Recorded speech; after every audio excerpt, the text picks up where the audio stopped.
Сәлеметсіздер ме, құрметті тіл білімі YouTube арнасының көрермендері. Бүгінгі сабақта біз сан есім туралы өтетін боламыз. Заттың санын, мөлшерін, ретін білдіріп, қанша, нешінші сұрақтарына жауап беретін сөз табы бізде сан есім деп аталады. Сан есімдер құрамына қарай екіге бөлінеді. Олар дара сан есімдер және күрделі сан есімдер. Дара сан есімдер дегеніміз бір түбірден құралады.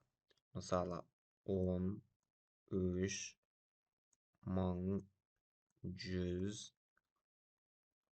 ондаған, 8-ші және 7 тағы басқа. Екі я одан да көп түбірдің тіркесінен немесе қосарлануынан жасалған сан есім бізде күрделі сан есім деп аталады.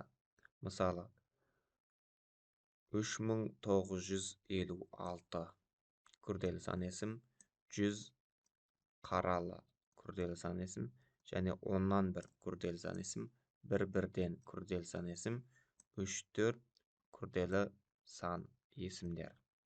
Яғни, күрделі сан есім дегеніміз екі я одан да көп түбірдің тіркесуімен қосарлануынан жасалады екен. Осымен бүгінгі біздің сабағымыз аяқталды. Келесі сабақта кездескенше аман сау болыңыздар. YouTube арнаға жазылуды ұмытпаңыздар.